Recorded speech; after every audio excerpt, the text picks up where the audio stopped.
Welcome back. జంగారెడ్డిగూడెంలో municipality కార్యాలయం నందు council సమావేశం జరిగింది. మున్సిపల్ చైర్పర్సన్ బత్తిన నాగలక్ష్మి అధ్యక్షతన నిర్వహించిన కౌన్సిల్ సమావేశంలో కౌన్సిలర్స్ పాల్గొన్నారు. మేనేజర్ వెంకటరమణ ఆధ్వర్యంలో ఎజెండాను ప్రవేశపెట్టారు. 6 ఎజెండాలతో పాటు టేబుల్ ఎజెండాలోని 2 అంశాలను ఏకగ్రీవంగా కౌన్సిల్ ఆమోదం తెలిపింది. పలు అంశాల గురించి కౌన్సిల్ సమావేశంలో కౌన్సిలర్స్ అడిగిన ప్రశ్నలకు అధికారులు వివరణలు ఇచ్చారు. ఇసుక రవాణా సక్రమంగా కాంట్రాక్టర్స్ కు ఇచ్చి ఉంటే మంజూరైన డ్రైనేజ్, సీసీ రహదారుల పనులు వేగవంతంగా చేపట్టే అవకాశం ఉండేదని, మొన్నటి వరకు ఎన్నికల కోడ్ అన్నారని, తీరా ఎన్నికలైన తరువాత ఇసుక అందుబాటులోకి రాకపోవడంతో డ్రైనేజ్ నిర్మాణాలు చేపట్టలేకపోవడం కారణంగా వరదలకు రహదారిపైకి నీరు చేరి ప్రవహిస్తోందని కౌన్సిలర్ చిటికల అచ్చిరాజు తెలిపారు. దీంతో స్పందించిన మేనేజర్ రమణ మాట్లాడుతూ ఇసుక లభ్యమయ్యేలా చేస్తామని, త్వరలోనే పనులు చేపట్టే విధంగా చేస్తామని తెలిపారు.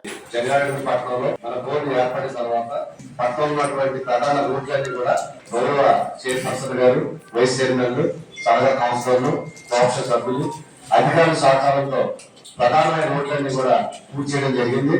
మరి ఎలక్షన్ ముందు ఎలక్షన్ కూడా అమలు ఉండగా మున్సిపాలిటీ తరఫు నుండి కూడా వాటిలో సబ్ రోడ్లు గానీ, లింక్ రోడ్లు గానీ ఇవన్నీ కూడా తీర్మానం చేయడం జరిగింది. ఆల్రెడీ టెండర్ ద్వారా కూడా వేయడం కూడా జరిగింది. మరి ఎలక్షన్ కోడ్ రావడం వల్ల ఆ వర్క్లన్నీ కూడా నిరుపయోగంగా అలాగే ఉండిపోయినాయి. ప్రతి వార్డ్ లో కూడా ఈ యొక్క సమస్య ఉన్నది. మరి చైర్పర్సన్ గారి దృష్టికి, అలాగే మరి ఇన్ఛార్జ్ కమిషనర్ గారు రమణ గారి దృష్టికి తీసుకురావడం జరుగుతుంది. అధికారుల దృష్టి కూడా తీసుకురావడం జరుగుతుంది. మరి ముఖ్యంగా కాంట్రాక్టులు అందరూ కూడా వర్క్ చేయడానికి సిద్ధంగా ఉన్నారు. మరి ముఖ్యంగా ఏంటంటే శాండ్ ఇసుక సమస్య ఉందని చెప్పి, ఆ ఇసుక రావట్లేదని చెప్పి కాంట్రాక్టులు వర్క్ చేయడానికి ముందు రాని పరిస్థితి ఏర్పడింది. మనంతా కూడా ఐక్యతగా, పార్టీలకు అతీతంగా ఏ విధమైన విభేదాలు లేకుండా అందరం కూడా కలిసి అభివృద్ధిని మనం కూడుకుంటున్నాము. మరి గౌరవ చైర్పర్సన్ గారికి, అధికారులకు తెలియజేస్తున్నాము. ఈ సమస్యని తక్షణమే పరిష్కారం చేసి ఆ శాండ్ మరి కాంట్రాక్టులకి అందుబాటులోకి వచ్చే విధంగా మీరు చర్యలు తీసుకోవాలని చెప్పి, ఆ బోర్డులో ఇంకా రాబోయే రోజుల్లో మరింత అభివృద్ధి చేయడానికి మీరు తక్షణమే యాక్షన్ తీసుకొని మరి ఈ కార్యక్రమాన్ని, ఈ రోడ్ల అభివృద్ధిని, అలాగే డ్రైనేజ్ కూడా చాలా చోట్ల టెండర్లు కూడా చేయడం జరిగింది. ప్రతి పదానికి ఏంటంటే ఇసుక సమస్య ఉందని చెప్పి ఇతర కాంట్రాక్టులు కూడా మేము అడిగాము. కాంట్రాక్ట్ గోరువేలు ఖర్చు పురపాలకంగా సాధారణ ఖర్చు గౌరవ చైర్పర్సన్ గారు ముందుగా ఆమోదించండి. మరియు పనిని అత్యవసర దృష్ట్యా చేపడుతున్న గౌరవ చైర్పర్సన్ గారు కాంట్రాక్టర్ శ్రీ జి రాధాకృష్ణ జంగారెడ్డి వారిని ప్రతిపాదించున్నారు. కావున తాను ఎన్నోసార్లు కౌన్సిల్ దృష్టికి తన వార్డు సమస్యలు తీసుకువచ్చానని, అయినప్పటికీ స్పందన లేదని జంగారెడ్డిగూడెం 4వ వార్డు కౌన్సిలర్ వల్వర్దాతాజీ కౌన్సిల్ సమావేశంలో ఆవేదన వ్యక్తం చేశారు. కొత్తపేట పంట పొలాలలోంచి వీధులలోకి నీరు ప్రవహించి పిల్ల కాలువలను తలపిస్తున్నాయని వాపోయారు. మా వాటలో 3 బోర్లలో 2 బోర్లు పోనీ, 2 బోర్లు పాడలు, 1 బోరే ఆడుంది. ఆ 1 బోరు కూడా శుభ్రంగా మునిగిపోయి ఆ మురుగు వాటర్ అంతా ట్యాంక్ ఎక్కిస్తున్నారు. ఆ ట్యాంక్ వాటర్ జంగారెడ్డి టౌన్ మొత్తం పట్టుకుంటుంది. ఆ వాటర్ కాలేజీ వాటర్ ప్రజలు చాలా ఇబ్బంది పడుతున్నారు. ఈ వర్షాకాలంలో జ్వరాలు వస్తున్నాయి, విష జ్వరాలు. మొత్తం రోడ్లన్నీ కూడా డ్రైనేజ్ వ్యవస్థ సరిగ్గా లేక మొత్తం మునిగిపోయి మేడం గారు. అదృష్టం ఏంటంటే ముందు ఒక 2 రోజుల ముందు మన జేసీబీతో ఆ డ్రైన్ లో ఉన్న పూడికలు తీయించడం వల్ల వర్కర్స్ పంపించిన పూడి తీయించడానికి పంపించిన చైర్మన్ గారికి, కమిషనర్ గారికి ప్రత్యేక ధన్యవాదాలు తెలుపుకున్నాం. అలా తీయడం వల్ల కొంచెం అనర్థం తగ్గిందండి. లేకపోతే ఈ రోజున మొత్తం కొత్తపేట అంతా కూడా చాలా అస్వస్థంగా ఉన్నాం. మీరు వీలు కుదిరినప్పుడు ఒక్కసారి వచ్చి మళ్ళీ ఒక్కసారి ఆ కొత్తపేటను ఒకసారి చూడవలసిందిగా కోరుతున్నాం. గత 3 రోజులుగా మొత్తం అన్ని రోడ్లు కూడా మొత్తం నీటితో అలాగా ఒక గోదావరిలో మునిగిపోయింది. ఆ కాలనీ అంతా కూడా పక్కన పంట పొలాలు ఉంటాం, అక్కడ డ్రైనేజ్ వ్యవస్థ లేకపోవడం వల్ల ఈ పంట పొలం మళ్ళీ ఆ నీరు వెళ్ళి వేరే పంటను కూడా మొత్తం ఇది చేయడం. ఆ ఇళ్ళన్నీ కూడా గత 2 రోజుల నుంచి కూడా నీటిలో ఉన్న 2 ఇళ్ళు పడిపోయింది మేడం గారు. దయచేసి మీరు ఒకసారి గ్రహించి దానికి ఆ డ్రైనేజ్ వ్యవస్థ నుంచి మనం ఒక ప్రణాళికను రచించుకున్నాం. అలాగే మెయిన్ కుక్కలు, కోతులు చాలా దారుణంగా ఉన్నాయి మేడం గారు. ఆ కుక్కల మీద ఒకసారి పరీక్షించి కొన్ని పట్టించి పక్క పెడతాం ఏదో చేయడానికి అదొక జాగ్రత్తలు తీయవలసిందిగా కమిషనర్ గారిని, చైర్మన్ మేడం గారిని కోరుకుంటున్నాను. ఎందుకంటే వచ్చేది వర్షాకాలం మేడం గారు, ఆ దోమలకు సంబంధించిన ఆ మందు కూడా కొట్టించవలసిందిగా చైర్మన్ మేడం గారు. డిగ్రీ కాలేజ్ ట్యాంక్ కి సంబంధించి మొత్తం 3 బోర్లు ఉన్నాయి మేడం. 3 బోర్లకు సంబంధించి ఒక బోరు మోటార్ రిపేర్ వస్తే తీయడం జరిగింది. మిగతా 2 మోటార్ల మీద రన్ చేస్తున్నాము ట్యాంక్ వచ్చేసి. బట్ నిన్న వచ్చిన హెవీ రెయిన్ కి కొంచెం ప్రజలు తోడున్నాయని ఐడెంటిఫై చేసిన వెంటనే నిన్న మధ్యాహ్నం నుండి మేము ఆపేస్తున్నాం మేడం. ఓన్లీ సింగిల్ మోటార్ మీద రన్ చేస్తున్నాము. నిన్న సాయంత్రం కూడా వాటర్ పెట్టుకుంటారు కదండి. నిన్న సాయంత్రం ఇవాళ మార్నింగ్ కూడా మురుగు వాటర్ చూడండి ఒకసారి, మీరు ఒకసారి చూపిస్తాను. నిన్న 12 కల్లా ఆపేస్తాం మేడం. ఆ మోటార్ యూజ్ చేయలేదు. విలేకరు రంగా గారు ఉన్నారండి ఇక్కడ. ఆయన కూడా నేను సాయంత్రం వాటర్ పట్టుకుని మా ఫోటోలు పెట్టి చూపించాడండి. ఆయన వాటర్ ఇలా వస్తున్నాయి, మురికి వాటర్ అండి, మేము తాగలేకపోతుంది ఈ వాటర్, ఏం చేయమంటారు? చైర్పర్సన్ గారి అనుమతితో మేము ఐడెంటిఫై చేసిన వెంటనే వాటర్ ఆన్ చేయడం ఆపేసాం మేడం. ఆ వాటర్ ఇవ్వాలని కూడా మేము కూడా అనుకోం కదా మేడం. ఇంకా ఉన్న అలా గొడవ రాకుండా రెక్టిఫై చేసుకుంటాం. కాలేజీలో వాటర్ కూడా మురికిపోయి శుభ్రంగా ఈ వాటర్ దాంట్లో దిగిపోతుంది కదండి. కేసింగ్ పైప్ పెట్టాం మేడం. ఇప్పుడు దిగు మార్నింగ్ చేసినట్టున్నారు మీరు. మార్నింగ్ పెట్టాం మేడం. మీటింగ్ అని చేసినట్టున్నారు. మీటింగ్ అని కాదు మేడం, ప్రాబ్లం ఐడెంటిఫై చేసి 12 రోజులైంది. 12 రోజులు బట్టి ఇదే ప్రాబ్లం నడుస్తుంది. ఇవాళ 12 రోజులైంది మేము చెప్పి. 12 రోజుల నుండి ఐడెంటిఫై చేయలేదు మేడం. ఈ వర్షం స్టార్ట్ అయ్యి మన 3 days నుండి ప్రాబ్లం ఐడెంటిఫై చేస్తాం మేడం. నాకు మీరు కానీ కౌన్సిలర్ ఎవరు ఈ ఇష్యూ మా దగ్గరికి కౌన్సిలర్ సెక్రటరీ కూడా తీసుకురాలేదు. ఫోన్ చేసి మేడం దీనికి సంబంధించి ఓన్లీ ఒక మోటార్ ఏదైతే మోటార్ కేబుల్ పోయి వాటర్ ఆడట్లేదు దానికి సంబంధించిన విషయం గురించి మాట్లాడారు మేడం.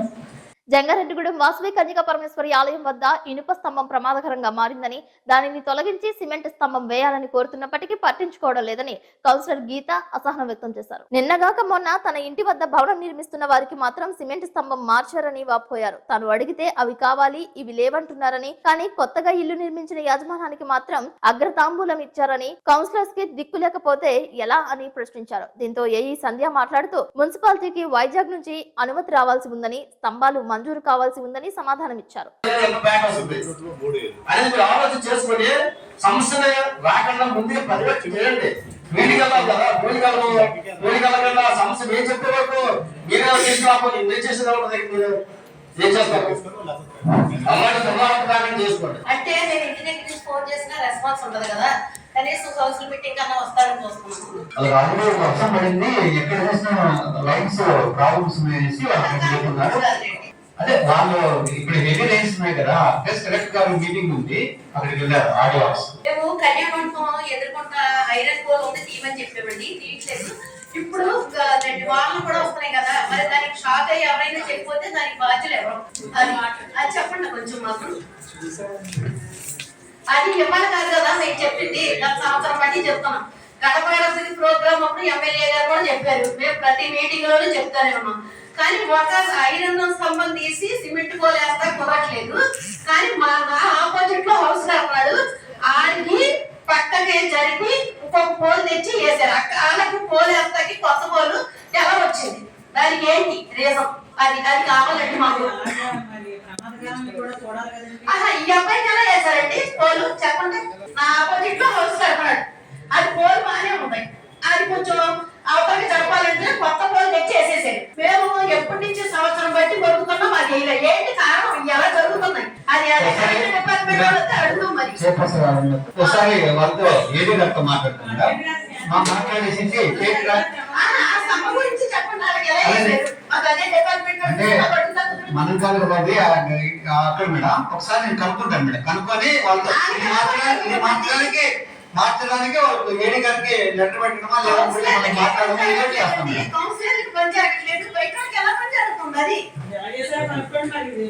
ఒకసారి కనుక్కుంటాం మేడం, ఏడి గారితో మాట్లాడుతాం. మరి వీరి మీద అసలు ఇల్లు అసలు కార్యాలయానికి కూడా లేకుండా కట్టేస్తున్నారు. అసలు టౌన్ ప్లానింగ్ ఆఫీసర్ గారు అసలు ఎలా ఇస్తున్నారు ఏంటి అది తెలియట్లేదు. మీరు ప్లానింగ్ ఇచ్చాక అసలు అది ఎలా కరెక్ట్ గా కడుతున్నారా లేదని చూడవలసిన ఇది ఉంది కదండి. ఎవరు వచ్చి చూస్తున్నారు? ఒకసారి మా వీధంతా చెక్ చేయండి. అది చైర్పర్సన్ గారు అన్నట్టు మేడం, మామూలుగా మేము ప్లాన్ ఇచ్చినట్లకి డీవియేషన్ ఉంటే డీవియేషన్ నోటీస్ ఇస్తున్నాం మేడం. డీవియేషన్ ఇచ్చాక మనం చార్జ్ షీట్లు కూడా వేస్తున్నాం మేడం, ఫైల్ చేస్తున్నాము. మనకి తదుపరి చర్యలతో మనం కోర్టు నుంచి ఎటువంటి ఆదేశాలు అయితే చేస్తాం మేడం. రోడ్ల మీదకి వచ్చిన మెట్లు కానీ ఏదైనా ఉంటే మాత్రం అవి తొలగించేస్తాం. డీవియేషన్ ఉన్నట్లయితే పెనాల్టీలు వేస్తున్నాం మేడం ప్రతి దానికి. సరే మీరు వచ్చి ఒకసారి మా వీధంతా చెక్ చేయండి, మీకే తెలుస్తుంది. తప్పకుండా మేడం. ఆఫీసర్ గారు ఎలా ఇచ్చారో అసలు ఎలా కడుతున్నారు ఒకసారి వచ్చి చూడాలి. తన వార్డు పరిధిలో ఖాళీ మైదానంలో చెత్తా చెదారాలు పెరిగి అపరిశుభ్రతగా దర్శనమిస్తున్నాయని, దోమలు, ఈగలు, పందులు, కుక్కలకు ఆవాసాలుగా మారుతున్నాయని కౌన్సిలర్ కరుటూరి రమాదేవి కౌన్సిల్ దృష్టికి తీసుకువచ్చారు. శానిటేషన్ సైతం అధ్వాన్నంగా ఉందని తెలిపారు. విద్యుత్ స్తంభాల ఆవశ్యకత గురించి చర్చించారు. ఎవరైనా ఫోన్ చేసి చెప్పారు, అలానే నెంబర్ వాళ్ళకి ఒకసారి కాల్ చేసి ఒకసారి చూడండి అని మనం అడుగుతుంటే నోటెడ్ అని చెప్తున్నారండి. శానిటరీ సెక్రటరీ నోటెడ్ అంటే ప్రతి వార్డులోనూ కొంతమంది మాత్రమే ఎలా ఉన్నది అనేది పట్టించుకుని చూస్తారండి. వాళ్ళు ఫోన్ నెంబర్ ఇచ్చి వీళ్ళు కాల్ చేసి ప్రాబ్లం ఉందని ఒకసారి చూడండి అంటే నోటెడ్ అని చెప్పడం జరుగుతుంది. అంటే అలా వదులుకుంటే వెళ్ళిపోయామనుకోండి, ఎప్పటికీ మనం స్టార్ట్ చేసినాము. ప్రైవేట్ ల్యాండ్స్ ఉన్నాయి, మా వాటిలో చాలా ఉన్నాయి. అందులో పిచ్చి మొక్కలు ముసిపోయి పాములు కూడా తిరుగుతున్నాయి. వాళ్ళు క్లీన్ చేయట్లేదు, మనం ఎంటర్ అవడానికి లేదు. మరి దానికి మనం ఎటువంటి సొల్యూషన్ తీసుకుంటే ఆ ప్రైవేట్ ల్యాండ్స్ ని నీట్ గా వచ్చి పాములు అవి తిరుగుతున్నా చేయగలుగుతాము. అదొకటి కావాలండి నాకు. పాములు తిరుగుతున్నాయండి బాగా. వాళ్ళు ఏమంటున్నారు, గ్యాస్ ఒకసారైతే గ్యాస్ రోడ్డు మీద కట్టేస్తున్నారు. నేను వాళ్ళ దగ్గరికి వెళ్ళి మరీ చెప్పొచ్చానండి, లోపలిగా నాకు అటువంటి ఆ వాహనం అడిగి కనీసం ప్రైవేట్ ల్యాండ్ కదా అది అయినా రోడ్డు మీద కడుతున్నారు. వాళ్ళు రోజు నాకు ఫోన్తో దోమలు వచ్చేస్తున్నాయి, రోడ్ అంతా బురదైపోతుంది అంటున్నారు. మన ఆఫీసర్స్ కూడా ఎవరు వెళ్ళినా శానిటేషన్ వాళ్ళు వెళ్ళినా ఆ గ్యాస్ తీయించలేకపోతున్నారండి. రీసెంట్ గా వచ్చే రాములగూడ ఏరియా ఉందండి, వాళ్ళ పరిస్థితి చూస్తే చాలా జాలేస్తుంది. వాళ్ళకి సరైన వాటర్ లేవు, స్ట్రీట్ లైట్ లేవు, రోడ్లు లేవు. వాళ్ళకి కూడా గంగారెడ్డిలో ఒక పార్టీ కదండి, వాళ్ళకి ఎటువంటి ఫెసిలిటీస్ మనం ఇవ్వలేకపోతున్నాం. ఇలా చెప్పుకుంటూ పోతే చాలా ప్రాబ్లమ్స్ ఉన్నాయి. ఇప్పుడు కరెంట్ వాళ్ళు పిలవడం అనేది కరెక్ట్ కాదనుకోండి. మా వాటిలో కూడా ఆల్రెడీ ఐరన్ కోర్స్ అండి, నేను 3 years నుంచి అడుగుతూనే ఉన్నానండి. 3 years నుంచి అడుగుతున్నా, ఒక్కరోజు అడగలేదు. అప్పటికి ఏడీ గారిని తీసుకెళ్ళానండి. కొన్ని చోట్ల సార్లు పోల్స్ ఇచ్చారు. ఆ తర్వాత ఆయన ట్రాన్స్ఫర్ రాజమండ్రి వెళ్ళిపోయారు. ఐరన్ పోల్స్ అలానే ఉన్నాయి. వాళ్ళు మా మీద పడిపోతే కింద బ్రేక్ అయిపోయి అని అడుగుతున్నారు, అది లేదు. కొత్త పోల్స్ ఇస్తామన్నారండి మాకు. చెప్పారు అప్పట్లో అందరికి మనిషికి 5 పోల్స్ 10 పోల్స్ అని చెప్పారు.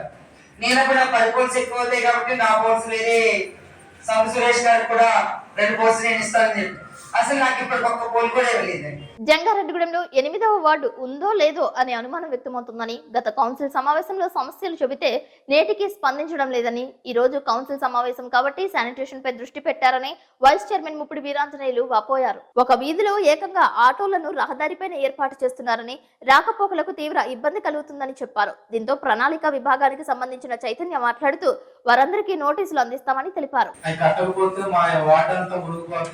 హై స్కూల్ దగ్గర నుంచి జంగారెడ్డిగూడెం పట్టణంలో ప్రధాన రహదారి నుంచి వాటర్ అంతా కూడా 8వ వార్డు మీదుగా అలా వైఎస్ఆర్ నగర్ దగ్గర వైనగర్లో వాళ్ళ పరిస్థితి.